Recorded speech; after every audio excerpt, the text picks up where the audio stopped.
Hello, everyone. You're listening to Crunch Squad. It's a podcast within a podcast where we discuss the rules, the mechanics, and the number crunching behind this wonderful game of Dungeons and Dragons.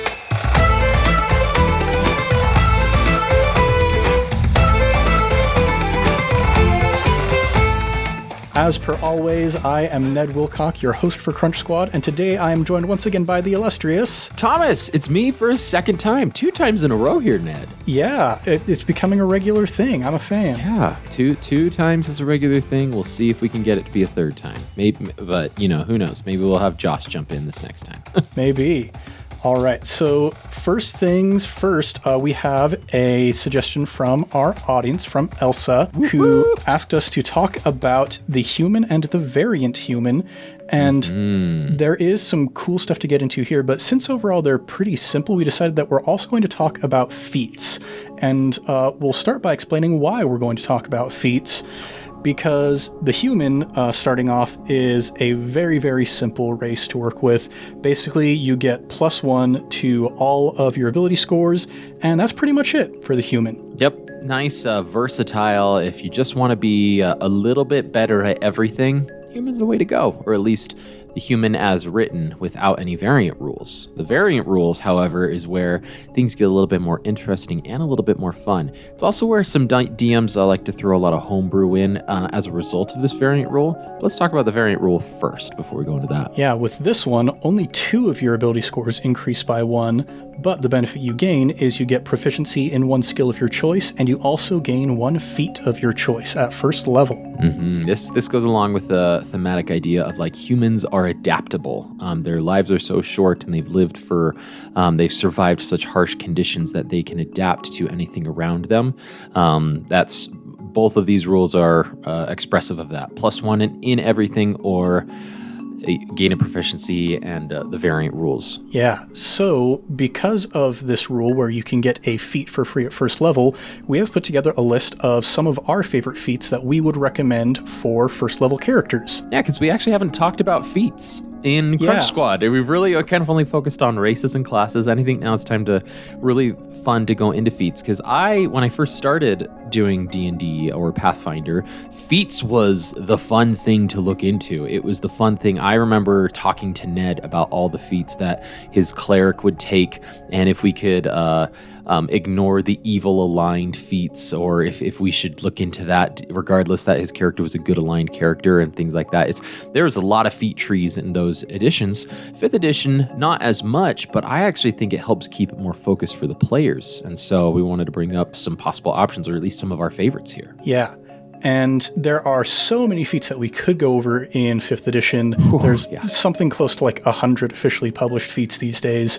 Yeah. So we're going to be focusing on just a few that specifically we think are good for entry-level characters. We could go into theory crafting with especially some of the new stuff that they've released, in the Dragonlance supplement. They've got progressive feats, feat trees, as you might hear them called.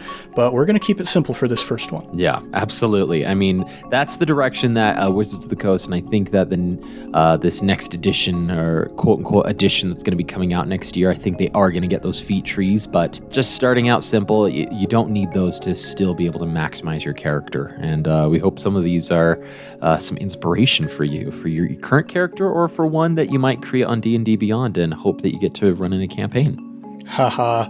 Yeah, that's going to happen.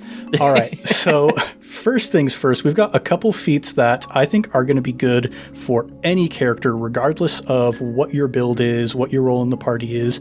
First one I'm going to mention is Lucky. And it probably feels a little bit like a cop-out, but it really is just such an amazing feat because it gives you, as the player, just a little bit more narrative control over the story. Yeah, it's nice. We've seen this in I Cast Fireball. That a lot of people use Lucky in famous and other famous actual plays like Critical Role Season 1.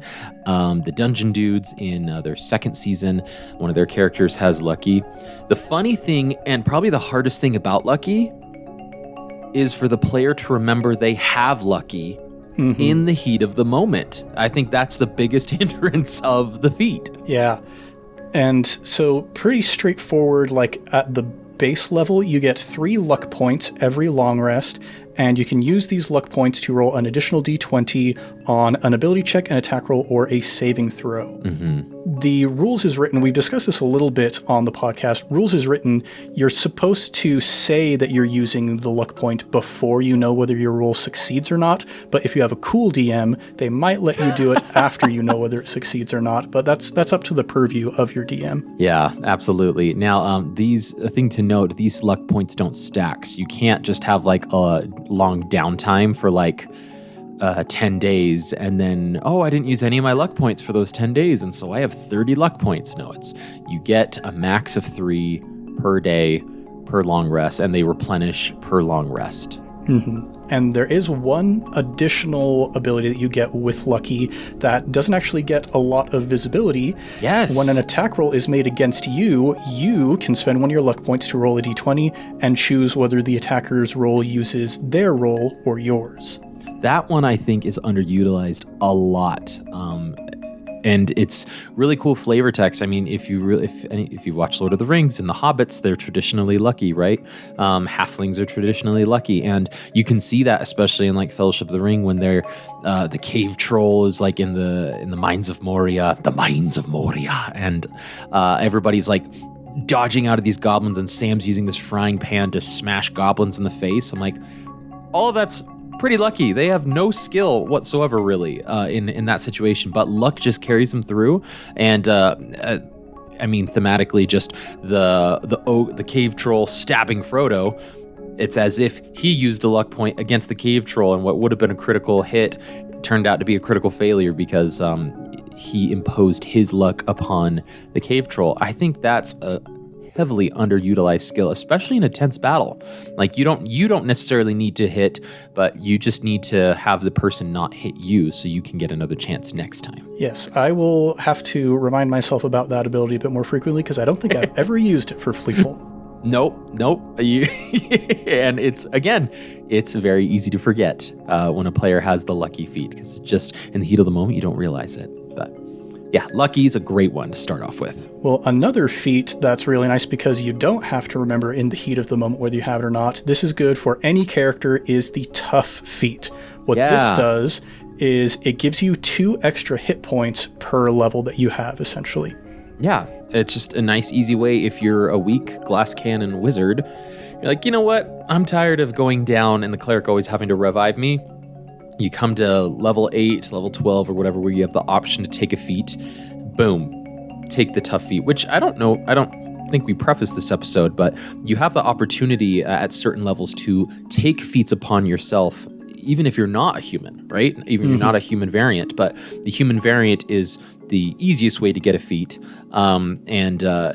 I will say, if you also have a cool DM, which I am not a cool DM because I don't think I did this for my players. A lot of DMs have the house rule of just starting the entire campaign where everybody, regardless of race and class, gets 1 feat.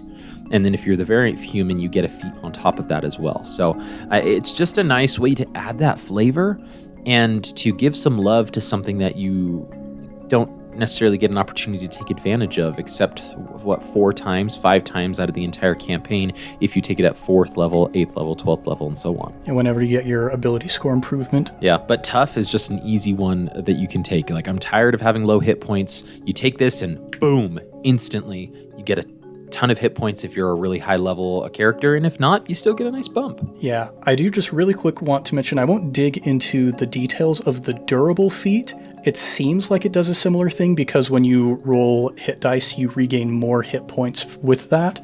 But like the intent of both is to keep you further away from 0 hit points, but it's better to just not have to lose as many hit points in the first place than it is to try and regain hit points to get as far away. So just go with tough instead of durable. Yeah, just be tough. Now, speaking of losing hit points, let's talk about some combat-oriented feats that are going to be useful for you folks. My favorite feats that I look at. I yearn for the time I can be a player and doing combat, but the one I really wanted to talk about is Sentinel. This one Yes. I think is fantastic, especially if you have a large group, maybe a larger group, or even if you just have a specialization, you're a fighter class, or your character really wants to be in the action. They've taken the tank role, so to speak, in the party of just soaking up damage and want to make sure that the attention stays on them. The Sentinel feat has 3 big elements to it.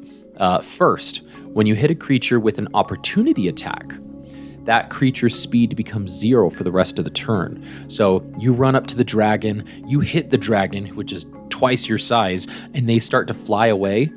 You get an opportunity attack, and then you can try to hit them.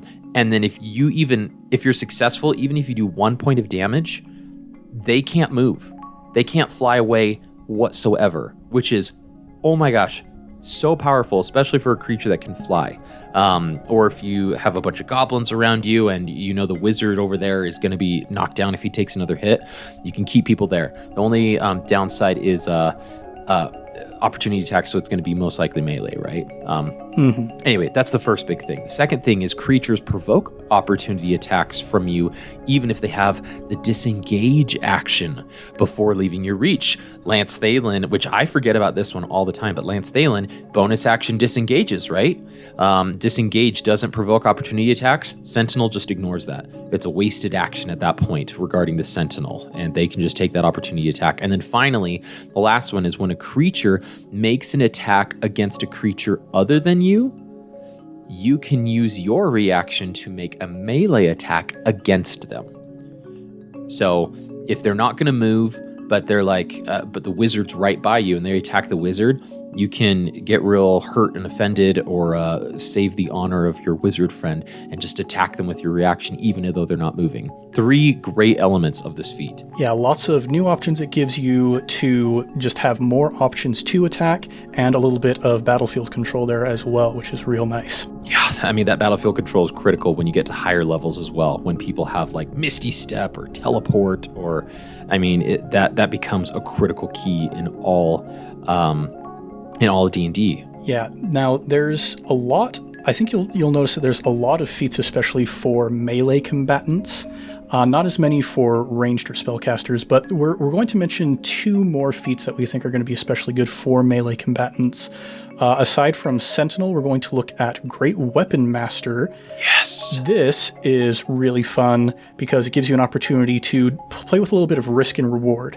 When you make a melee attack with a heavy weapon that you are proficient with, so there's the little caveat there, it has to be like a great axe or a maul or something, you can choose to take a -5 penalty to the attack roll, but then if you hit, you add 10 damage to the resulting damage. This is great if you're going up against a really large creature, which larger creatures in D&D have lower ACs, meaning they're easier to hit, right? Because the bigger the target, the easier to hit. And so you can be like, hey, I'm most likely going to hit this guy, especially if you have a magic weapon or things like that, or especially if you have advantage already on the attack. Yeah, you're like, I have advantage. I'm most likely going to hit him already, or this creature. Then Great Weapon Master, take the risk of doing the -5 to the final result, still most likely hit, and you get an automatic +10 to whatever the damage is. Automatic 11 damage to the attack. And that's the benefit you're going to be getting most frequently probably from Great Weapon Master, but there's another fun little benefit as well, that when you score a critical hit with a melee weapon, or you reduce a creature to 0 hit points with one, you can make 1 melee weapon attack as a bonus action. A bonus action, not a reaction like the Sentinel there, but a bonus action, which is awesome. You don't normally get to do like longsword or great axe attack as a bonus action. You can only use a light weapon, which has a lower damage die. So this one's really good if you are the barbarian with the massive double longsword there. And then the other one we're going to mention for melee types is the mobile feat. This one's pretty straightforward. The description is one small sentence. You are exceptionally speedy and agile. Yeah. That's it. Because of your speed and agile, you gain 3 mechanical benefits. First, your speed increases by 10 feet. Pretty nice. Next, when you use the dash action, difficult terrain doesn't cost you extra movement on that turn. Which difficult terrain sacrifices half of your entire movement. Yeah, so if you have this feat, typically your base speed's going to be 30 feet. You already have plus 10 feet because of the mobile feat. If you're on difficult terrain, you would typically only be able to move 20 feet in that round, but if you take the dash action, suddenly you can move 80 feet instead. And then the final one, final benefit of this feat is when you make a melee attack against a creature, you don't provoke opportunity attacks for that creature for the rest of the turn, whether you hit or not, regardless if you hit. All you have to say is, I declare I'm doing a melee attack against this creature, and then you're guaranteed to be able to get out of there if you absolutely need to or want to, which that's basically slapping them upside the head, doing damage or not doing damage, and then while they're dazed and confused, sprinting away. Yeah, so if you're like a rogue, for example, you can bonus action, use your dash, you start 40 feet away from them, you run up to them 40 feet, make an attack against them, run 40 feet away, and they don't get an opportunity attack against you. It's a pretty winning combination. That's a great scenario to use. Yeah, rogues, this one would be amazing. I mean, monks would also be amazing because their speed already increases just from their class, so they would be like moving 60 feet depending on what level they're at. But yeah, rogue, that's a good one. And now we're going to talk about, we've chosen 1 feat each for ranged martial combatants and spellcasters. For ranged, we're looking at Sharpshooter, which is kind of the other side of the coin from Great Weapon Master. You also get that option to take a -5 to your attack roll in order to potentially get a +10 to the damage. But there's another couple really, really juicy abilities here. First, when you attack at long range, you don't have disadvantage on your ranged attack. Whenever you look at a ranged weapon, it'll give you 2 separate ranges. Like for a longbow, I think it's 80/320, meaning that anything within 80 feet, you just attack as normal. You can still hit something up to 320 feet away, but you're going to have disadvantage because you're outside your normal range. Well, let me go ahead and caveat that with the longbow because it's even more ridiculous. The range for a longbow, is that what you said, longbow, right? Yeah. It's 150 for the first number, and then 600 for the second number. Okay, so yeah, even more ludicrous. Yeah, so having the lack of disadvantage on your long range attacks, if you have a longbow, you can hit somebody up to 600 feet away, not have to worry about disadvantage. I mean, that's literally being a sniper, right? That's crazy. And on top of that, you also ignore half cover and 3/4 cover. So your target can be 600 feet away, like just poking their head out from behind a tree, and you can just nail them with an arrow. You would be Legolas. Exactly. Straight up, like Legolas shooting at anything, anywhere in the entire world. 600 feet for a longbow. I forget how long and how far 600 feet actually is. Yeah, we're suddenly starting to think of ranger builds in our heads. Yeah. But we're going to have to look at that at a later point. The main feat that we're going to recommend to spellcasters for combat at first level is Warcaster. Yes, Warcaster is so almost a critical feat to take if you are going to be a spellcaster and you're going to be using those spells in combat, particularly those that are I would recommend this to Fleeple if he builds like Fleeple who use concentration spells like polymorph or summon Fae, exactly right. Telekinesis, things like Moonbeam. that. Yep, Moonbeam. Those spells would particularly benefit from Warcaster. Yeah, because the first thing you get from Warcaster is whenever you make a con save to maintain concentration on a spell when you take damage, now you have advantage on that Constitution saving throw. Always good to make sure that you don't waste your action. I mean, there have been times when I cast Fireball where Fleeple's like, I cast Polymorph or I cast Moonbeam, and we're like, great, this is going to really come in handy as it goes on because it's persistent damage, and Fleeple can still do spells later on while maintaining concentration.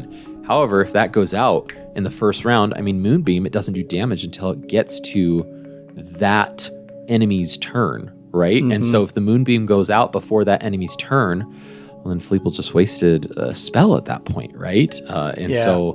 And that really sucks as a player to have that spell just gone. Yeah. Then there's a couple other benefits as well. The first one, this is more kind of a flavor sort of thing. You can perform the somatic components of spells even when you have weapons or a shield in one or both hands. This is going to come in handy for classes like Paladins, where you're doing a lot of melee combat, but you also want to be able to cast spells. Comes in handy for some more melee-oriented clerics, for example, like a war cleric, where you're actually going to be in the thick of battle and whatnot. Yeah, and this is something that we don't focus too terribly much in ICF, because it can bring down the pacing a little bit, especially if the players are not as into it. But having only a certain number of items and declaring when you have your shield out and when you have your weapon out, and specifically stating you're pulling out your weapon before you declare an attack. If you have a DM who is very into the order of operations of combat and you're a spellcaster, then Warcaster would be definitely one that you would want to take a look at as well, because it helps remove some of those order of operations needed to cast some of those spells. And then the final benefit from Warcaster is to do with opportunity attacks. So typically, when you're able to make an opportunity attack, you make a single melee weapon attack against the provoking creature. But if you have Warcaster, instead of having to make a melee weapon attack, you can use your action to cast a spell at the creature, just with the restrictions that it has to have a casting time of 1 action, and it must target only that creature. And this is really nice, especially for that wizard who, he hardly ever gets attacks of opportunities presenting to himself, right? But, when that happens, he doesn't want to use the 1d4 -2 dagger because his strength is a 6, He wants to be able to use his strengths, which he wants to shocking grasp them, or the warlock wants to cast Eldritch Blast at that point, right? I mean, Eldritch Blast and casting 3 Eldritch Blasts at them, I believe if it targets only that creature, I'd have to look up at Eldritch Blast specifically, but I know Shocking Grasp would be one that could be easily done. And what I'm realizing just now, actually, is it doesn't specifically state that it has to be a damage-dealing spell. So theoretically, you could cast Polymorph on somebody as an opportunity attack, essentially. Yeah, you really could. It doesn't have to even be a cantrip, which I forgot about. I mean, it could be it could be a 9th level spell, right? As long as it only targets 1 creature. And the casting time is 1 action. So that's a lot of spells. Holy cow. Now, the only caveat is it has to be a hostile creature, right? It can't be your ally leaving your space and you declare sometimes I get mad at Lance Thalen, and so he's an opportunity attack, but right before I attack him with my firebolt, I decide to cast Bless on him. I'm going to cast Enhanceability on him. I really hate him so much. So hostile creature provoking the opportunity attack. But I mean, that's a great find to make sure that it doesn't have to be restricted to a cantrip, first level spell. It could be however high you want, which could be really nice. You can get off a really fast spell. If it's a dragon, I mean, you're going to want to cast a huge spell against them, right? If they leave your reaction, your area. Nice. Okay, so those are our combat choices. Now we're going to talk about a few utility options, stuff you're going to be using outside of combat. Yeah. So first one I'm going to mention is Skilled. Skilled is really, really handy to just become better at doing all of the stuff that happens outside of combat, because when you take the Skilled feat, you can choose 3 skills or tools of your choice and gain proficiency in those skills. We're looking at you, rogues. We're looking at you, bards, which bards already can be literally masters at almost every single skill to begin with. So if they're like, you know what, I'm 90% of the way there, I just want to get all the way there, Skilled is the way to go. But something that I will ask our listeners to consider is there's a lot of tools that, at least in my home games, don't get used. Artisan tools, blacksmith tools, things like that. It'd be really fun. And I know 5th edition, this is one area of 5th edition I really wish they had maybe fleshed out a little bit more, or given more opportunity, or maybe written into adventures specifically of how to utilize those tools. But for instance, if you're proficient in landcraft or land-based craft, so like wagons and you're in a wagon chase, then you have your proficiency to add to any sort of animal handling check or dexterity check. Tools can be a really slept on proficiency that skilled can benefit you from, to where you can really start thinking outside the box there. And something that is very much in line with this, that could either build upon skilled, or you could still just take it right at first level, is the skill expert feat in Tasha's Cauldron of Everything. There's a lot of really good stuff that comes with this. The main thing being that you gain proficiency in one skill of your choice, so not as diverse as the skilled feat, but you can also choose one skill that you have proficiency with, and as long as you don't already have expertise in that skill, you gain expertise in that skill. And then as one final little bonus, you can increase any ability score of your choice by 1. Oh, that's nice, that last little bit there. But for anybody who doesn't know, has never played a rogue, or has never had expertise on their character sheet before, that's basically just, if you want to be an expertise in one skill that you're already proficient in, it basically just lets you add your proficiency bonus a second time. And Jacob has actually done this with Lance Thalen in a very clever way, which I didn't think about. He's proficient with Thieves' Tools. But then he was like, I'm going to become expertise. And I was like, all right, and what skill? And he goes, Thieves' Tools. I was like, duh. Why wouldn't you become expertise in Thieves' Tool, the thing that only the rogue can do? Of course, yes, that's why he rolls so crazy high whenever he tries to unlock chests and doors. Yeah. And why his tools hardly ever break, right? Except right at the beginning of the campaign. But yeah.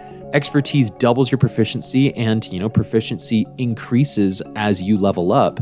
So you're going to get a +2 every single time your proficiency increases in that one skill anyway. Pretty darn good. Now, the next one that I'm going to bring up is Keen Mind. Oh, Keen Mind. Yeah, this one is really, really good, more for story-based stuff. It's got a whole bunch of different parts to it. First one, you increase your intelligence score by 1. That's another thing just kind of keep in mind as you're looking through feats, is a number of feats they're kind of like half ability score improvements, where they, instead of increasing one ability score by 2, they increase it by 1, and then you still get some other benefits on the side. Yes. So this increases your intelligence by 1, and then you always know which way is north, you always know the number of hours left before the next sunrise or sunset, and then the best one, in my opinion, you can accurately recall anything you have seen or heard within the past month. Yeah, which, that's photographic memory.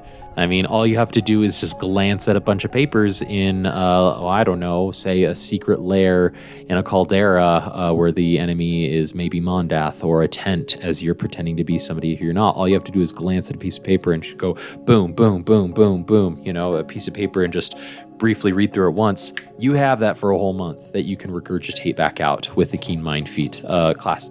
Great example of this is Critical Role Season 2. Caleb Widowgast, Keen Mind feat, to the DM's chagrin and annoyance at time, being like, I always know what north is, what time is it, and, what time is it of the day, and things like that.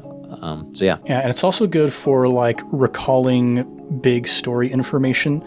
Like, there's such a difference between campaigns where somebody has Keen Mind and they don't, because in one where they don't have Keen Mind, they're like, Ned, what was the name of this guy that we met? And I'll be like, roll a history check to see if you remember. Right. Whereas when they do have the feat, it's like, oh, what was the name of that guy? Ned. I have Keen Mind. What was that guy's name? And I just have to tell them because they have Keen Mind. I will say it also causes the DM to really be on their toes, because if the player's like, I have Keen Mind, so I remember it, but I as a player don't remember it, and the DM has to be like, yes. And I too also do not remember it as well. And if you're not recording a podcast, you can't just go back and listen to that episode. You gotta come up with something right then and there, right? Then the next one we're going to look at is Observant. This also gives you +1 to ability scores. Here you can choose intelligence or wisdom. Another fun little ability that I don't think I've ever actually really seen in use, but if you can see a creature's mouth while it's speaking a language you understand, you can interpret what it's saying by reading its lips. Yep, this one is done in Sneak Attack by Brenna. She had the Observant feat there. And then the real big buff from this one is you gain a +5 bonus to your passive perception and investigation scores. Which passive investigation, not always done as much as passive perception, but can be really fun, especially for those very clever rogues, or if your players really love exploration and they love finding secret secret tunnels. That passive investigation can be fantastic to use. Yeah, and perception, in my opinion, maybe we'll have to do a Crunch Squad where we do like a tier list ranking of skills, for example. But perception for me is like the best skill to have in the entire game. And hence why Fleeple has a 38 to almost everything perception related stuff. But yeah, I've seen Christian from Improv Tabletop, if you listen to that show. He had a character that got, I think, 22 or 23 passive perception at one point. That's crazy. That's nuts. And probably because he got the observant feat there. Exactly. And then our final sort of utility feat, do you want to talk to us about Ritual Caster? Yes, Ritual Caster. So, Ritual Casting, this is something, I'm not sure if it's unique in 5e, but I didn't come across it until 5e, which I thought was very clever. But Ritual Casting is something that you can take in if you are already able to cast a spell, right? That's actually the prerequisite here that I'm seeing is you just have to have intelligence or wisdom of 13 or higher. You're right. I was thinking of another feat. I apologize. There's another feat that does require that you can cast a spell. But so a Ritual Caster, let's say you're a fighter, right? A fighter, no magic skills whatsoever, but your intelligence or wisdom is 13 or higher. You can learn to cast spells. The only caveat is they must be what's called a ritual spell, and you then must cast them as a ritual, which, I don't know, Fleeple, have you done ritual casting before? I don't think I have. Mal has. She's done, I believe she has. Oh my gosh. Listeners, we apologize. Yeah, this is the DM not having keen mind. Oh, dang it. 4 hours of sleep last night. So let's act as if it's never happened on ICF before, right? So ritual spells, in the player's handbook or whatever handbook they're in, the spell will specifically have the tag ritual next to it. One of the best ones is Detect Magic. I just came across that running a one-shot this week, actually. Detect Magic is a ritual spell. The benefit of casting it as a ritual as opposed to using a spell slot is, one, what if you have no spell slots, right? If you have no spell slots, you can't cast the spell. Second, casting this spell as a ritual preserves your spell slots for maybe those non-utility spells when you need them in the heat of the moment and you can't spend extra time, because casting a spell as a ritual takes, at the very minimum, 10 minutes to cast. You can flavor that however you want. Some DMs require you to sit down and make sure you don't move while you do the spell. Some are more liberal and be like, you can walk around, you just can't do anything else for the 10, or you can have somebody carry you on their back or something like that. But you have to focus and mutter for 10 minutes and incant for 10 minutes to cast a spell, whatever that spell may be. And if you take the Ritual Caster, you physically acquire in-game a ritual book, which holds 2 first-level spells of your choice. Detect Magic being a great one of them if you want to take that. And you can choose from the following classes: Bard, Cleric, Druid, Sorcerer, Warlock, or Wizard. You choose one of those, and boom, those 2 first-level spells have to be on their spell list, or that class's spell list. Wizard is most versatile, but Warlock is the most unique spells that you can cast as well. So which direction are you going to go? And the really cool thing with this as well is now that you have this ritual book, you can continue to add spells to it as if you were a wizard. Yes, that's the cool thing. I feel like that doesn't get utilized, or I haven't been able to utilize that. I'm a wizard or I'm a sorcerer in one of my, as a player, I'm playing a Strahd campaign, and I'm a sorcerer, but because I'm a sorcerer, I don't read spells, and so I can't utilize any spells that I come across. I can't copy them down, and I can't learn them rules as written. But if you take Ritual Caster, you do get to do that. You do get to explore that, which Akio in Sneak Attack did that. He was a wizard, and so he got to be able to copy spells down, Moonbeam being the one I'm thinking about in particular, and explore those fun mechanics of cost and buying special paper and special ink and things like that. And this one, the thing that I love the most about Ritual Caster is, yes, it's a good way to boost your spell casting if you are already a spellcaster, but if you are, a fighter and you just want to have a familiar, just learn Ritual Caster and boom, you learn Find Familiar. There we go. Absolutely. It's incredible. I mean, it's really fun for people who are...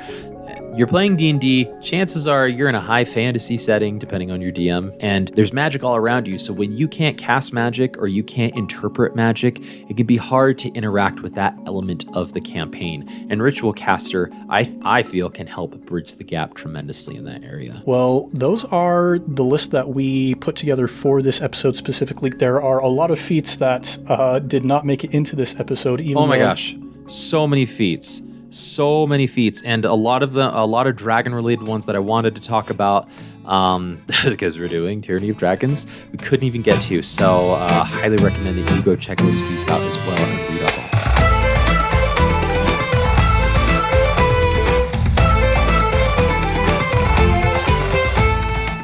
We're going to close out this episode, though, with just those core feats that we recommend, just at first level. If you're starting out, take a look at these ones. But thanks so much for listening to this week's episode of iCast Fireball Crunch Squad Edition. We hope that you've enjoyed listening as much as we have enjoyed researching feats and bringing those to the table here. From wherever you get your podcast, please leave us a review. It helps boost our ratings throughout each podcast service. It puts our show in other people's recommended feeds, and it lets us know that you like what we're doing. If you want to write something a little longer than a review, you could also email us at icastfireball2020@gmail.com, and we'd love to hear from you, and we're hoping to get the word out there and set this podcast on fire. I'll jump in there as well. You can also, instead of leaving a email, you can reach out to us on our Discord channel. Well, how can I get on this Discord channel, you might ask? Well, we have our Discord channel for ICF is a Patreon exclusive, which we just recently launched our Patreon in July. So if you're wanting to interact with us on a daily basis, or ask a quick question, or even like DM tips or DM prep, I might jump in there and be able to share some of the prep I'm doing for the campaign ongoing and stuff I might be keeping secret from the cast that I can share with the fans. Jump into our Discord and we would be more than happy to talk about all that stuff. And we've got a pretty active community over there, so highly recommend you jumping in there as well. Yeah, maybe you could even get a little mini Crunch Squad. Just today we were talking about the intricacies of the polymorph spell and some fun shenanigans you can get up to with that. But yeah, check out our Patreon, patreon.com/iCastFireball20. We're having a grand time with it. Some other places that you can follow us. We've got Instagram and Twitter with the handle iCastFireball20. Also our Facebook. You can get possible sneak peeks from us there of upcoming episodes. You can get insight from the players in DM and some behind the scenes shots of us making this fun world. Now we're going to do the obligatory shout out to Improv Tabletop. Woo-hoo! We've already mentioned that a little bit. I mentioned our friend Christian, who's a regular player over there. He's a phenomenal player. I love that guy and all the crazy stuff he does. And this shout out's not obligatory to me because I truly love listening to Improv Tabletop. Their current campaign, Blades in the Dalfay, that they got going on, it's using a different tabletop system. Instead of 5e, it's using Blades in the Dark. It's fantastic. It's Avatar The Last Airbender themed. Go check them out and don't forget to leave them a 5-star review. Oh, thank you. Well, lastly, don't just leave Improv Tabletop a 5-star review. You can also leave us a 5-star review. You can like, subscribe, and share with your friends and fellow wacky adventurers. But until next time, I am Ned, your host for Crunch Squad, and today I've been joined by Thomas. Just Thomas. That's it. Yeah. Well, everybody, keep the fire going, and we'll see you next time.